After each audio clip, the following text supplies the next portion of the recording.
I've been in Guadalajara, Mexico for over a year now, and I know in my bones that this is where I'm supposed to be. Still, moving away from Colorado hasn't been easy. I miss my friends and loved ones back home all the time. That's why it's always such a gift when loved ones come to visit. In July, I got to welcome my dear friend Karen and her daughter Cassidy. And of course, the big question came up: where do you take visitors in Guadalajara? Well, let's find out together. Thanks to the World Cup, construction is everywhere, including the road to the airport. It took me nearly 2 hours of traffic before I could finally pick them up. Frustrating? Sure, but maybe also a reminder. Travel here can be unpredictable, but the reward is worth it. Their Airbnb turned out to be incredible. Once a hacienda, now a private oasis. A pool surrounded by gardens, mosaic tiled bathrooms, a private pond surrounded by greenery, even a rooftop where Cassidy could roll out her yoga mat every morning. It was the kind of place that feels like stepping into a storybook. But no matter how nice the Airbnb, for me, Guadalajara starts at home with my dogs, Kaya and Sonia. So we gathered on my rooftop and welcomed my friend Louise to join us for dinner. We shared food, laughed, and watched the sun melt into the Guadalajara skyline with a cocktail in hand. For me, tequila with lime and soda. Simple, refreshing, and always a hit.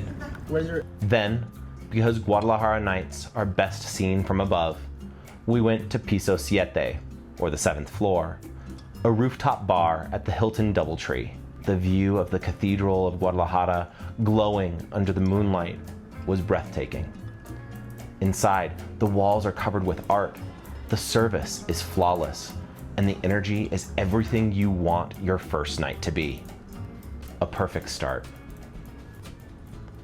The next morning, we packed up the dogs and camera gear and hit the road.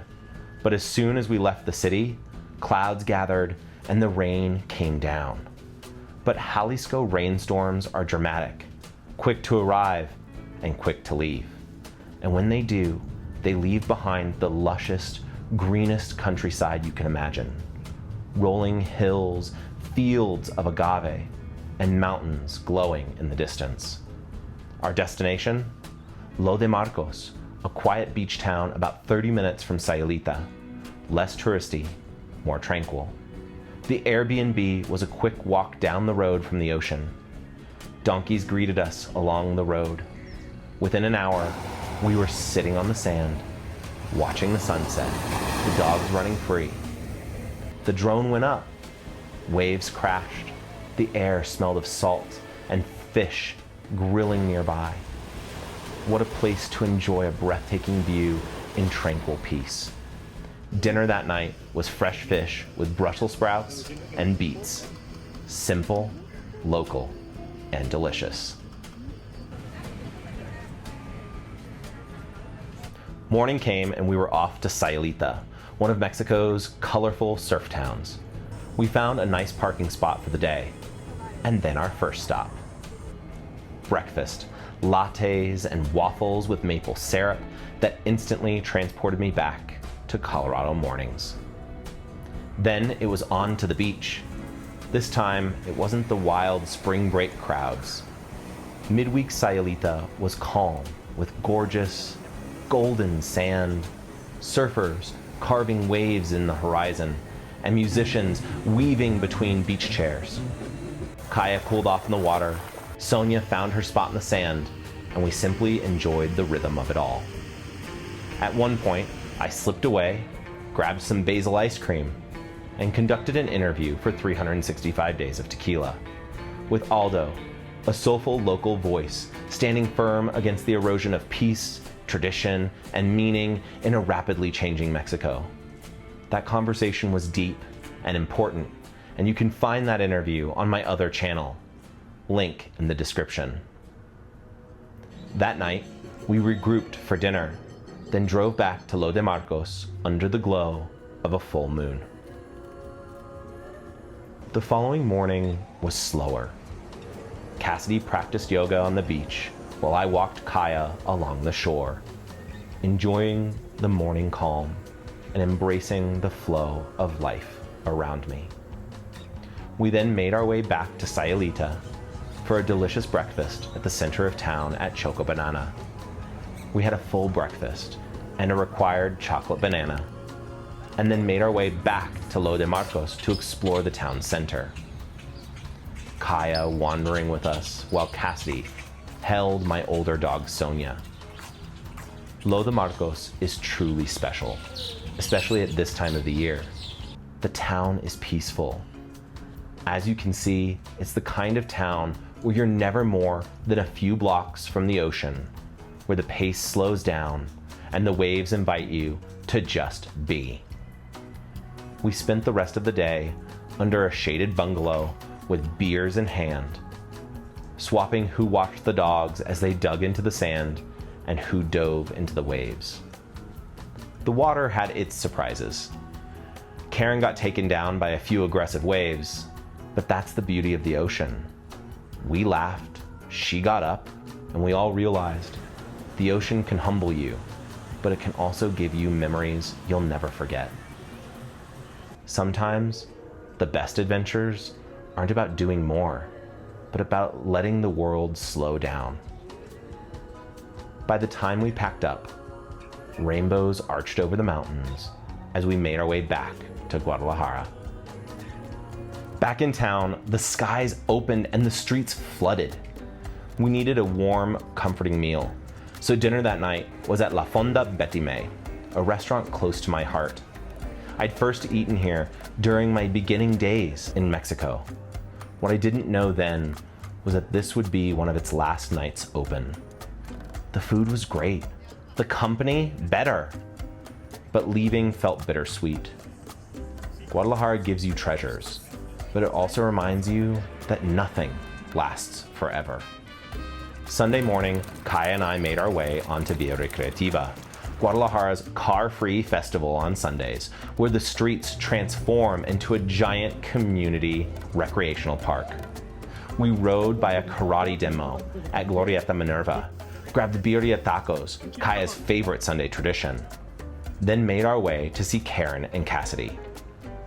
We went for their first experience exploring a real Mexican market. If there's one thing you must do while visiting Mexico, it's to visit the local market and purchase a delicious breakfast and fresh fruits and veggies that support the local community. Who knows? You may run into a surprise or two along the way. We purchased a few things and then went to Menuderia Lidia, a few blocks away, for breakfast, before making our way to the center to enjoy the Sunday life. Karen and Cassidy got to enjoy walking the via and seeing the community alive, and Karen even got to hold a snake. As we made our way towards Teatro Degollado, passing families and couples, reminders of a darker side of Mexico lined the streets. Desaparecidos, or disappeared, continue to happen, and these signs are how the community tries to bring attention to a problem not discussed enough. We arrived to see the Philharmonic Orchestra at Teatro Degollado. For me, this theater has always been magic.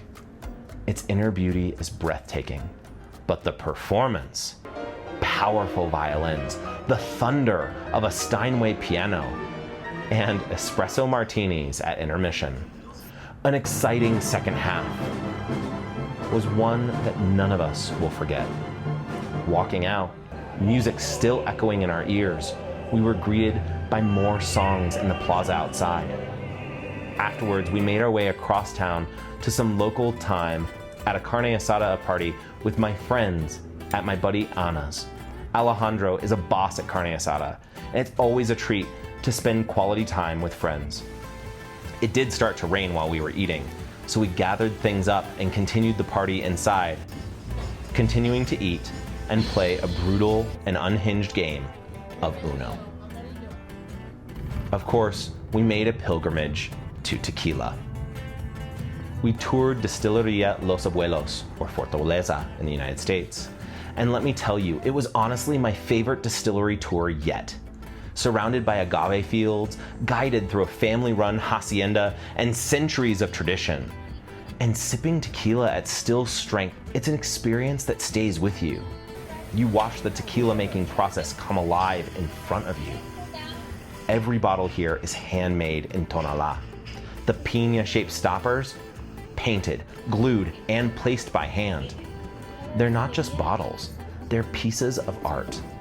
And if you love animals, you'll spot dogs and livestock roaming the property, the owner's way of showing love for life in all forms. We spent the rest of the afternoon walking the center of town and enjoying the cultural experience of Tequila, Jalisco.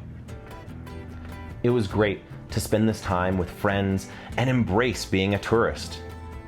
We had lunch at a taqueria, where we finished the afternoon off with a beer. The staff even decorated a chalkboard wall in the restaurant to welcome us from Colorado. But the weather wasn't done with us yet. Dark clouds rolled in, and as the rain hit, we made our way out of town. On the way home, we stopped at a roadside spot to try a cantarito, a giant tequila cocktail served in a ceramic mug at a place called La Casa de los Borrachos, or the House of the Drunks. The place was full of animals, games, and toys to play with. It felt like a wild, chaotic cousin of a traditional tequila tasting. Back in Guadalajara, we had one last day to soak in the city itself. So what do you do on your last day in Guadalajara? For me, it was obvious. Book a tour with my favorite guide, Mayra. Her tours are a must. She's bilingual, knowledgeable, and kind. I'll leave her link in the description if you're ever in town. We started at the fountain in front of the Cathedral of Guadalajara in the main square. All of these buildings, Mayra reminded us, were built by indigenous slaves. Right away, history here doesn't let you forget the cost of beauty. From there, we passed City Hall, before stopping at the massive head sculpture, the man who is thinking, with a tree sprouting from his skull. Created by Jose Force, it cost a fortune and sparks constant debate. Next came the Rotunda de Jaliscenses Ilustres, a memorial to some of Jalisco's most famous figures. Out of the 93 honored, only Jose Clemente Orozco has a statue despite not being buried here. We circled back to explore the cathedral's interior, then continued toward the governmental palace. Out front stands the French gifted kiosk, where orchestras play on Fridays and Sundays. The building itself is far from peaceful. Cannons still line the roof, and a bullet hole marks the clock at exactly 5 a.m., the start of the revolution. This plaza is known as the Square of the Guns. Inside, the palace is breathtaking. Trees in the courtyards, marble staircases, and then you hit Orozco's frescoes. Orozco, one-handed and nearly blind from an accident, created 52 murals, often painting against the government, the church, and the very people who paid him. On the grand staircase, his work shows religion and government crushing indigenous people. Manuel Hidalgo leading a fight for freedom, and politicians painted as clowns. Imagine being in government, walking past your clown portrait every single day. In the congressional chamber upstairs hangs one of Orozco's final paintings. Broad, harsh strokes painted as he was dying, still defiant to the end. Elsewhere, we saw tributes to Mexico's reform wars, portraits of Jalisco's governors, and the historic decree abolishing slavery.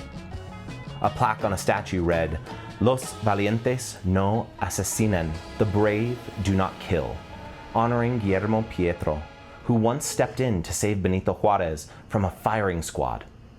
History and bravery etched into stone.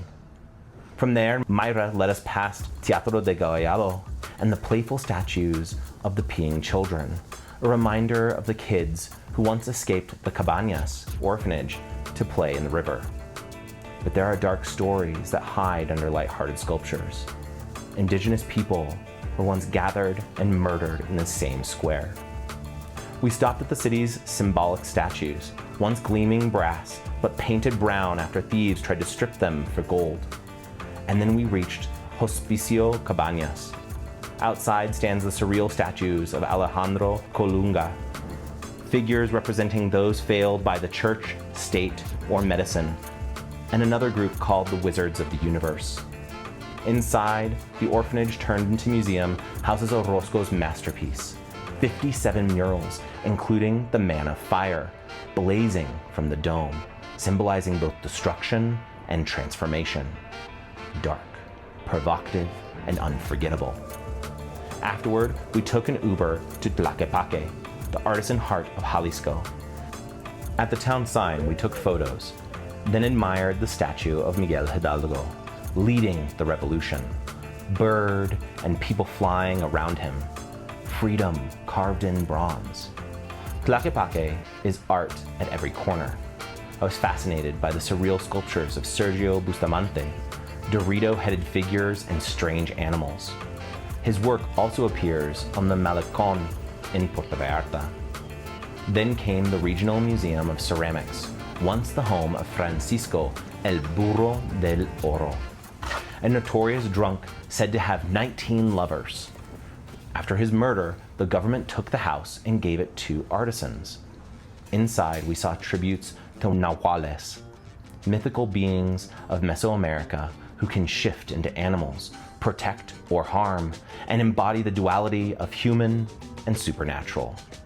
We explored more art, past the cathedral visited by the Pope John Paul II in 2006, and finally gathered in the plaza with its massive gazebo. Here, mariachi fills the air, honoring the music that defines Jalisco. After a delicious lunch and music in Tlaquepaque, we said our goodbyes to Mayra and reflected on everything we'd seen. The weight of history, the beauty of art, and the pulse of mariachi still ringing in our ears. But there was one last stop we couldn't miss before the trip ended: the Hotel Riu Plaza. This is the tallest building in Guadalajara, and it comes with a thrill: an entirely clear glass platform where you can look straight down at the city below. From the ground, the tower doesn't look so high, but once you're up there, it feels like you're floating above the world. The view was stunning. Scary, but stunning. We stepped onto the glass, careful not to look down for too long, snapped our mandatory photos, and then wandered the patio as heavy clouds gathered above us. Soon, the skies opened, pouring rain across the city. Some tourists braved the platform in the storm, but we chose to sit inside with cocktails, watching the world carry on below us. Tiny cars inching through flooded streets, umbrellas rushing across sidewalks. Guadalajara alive, even in the downpour.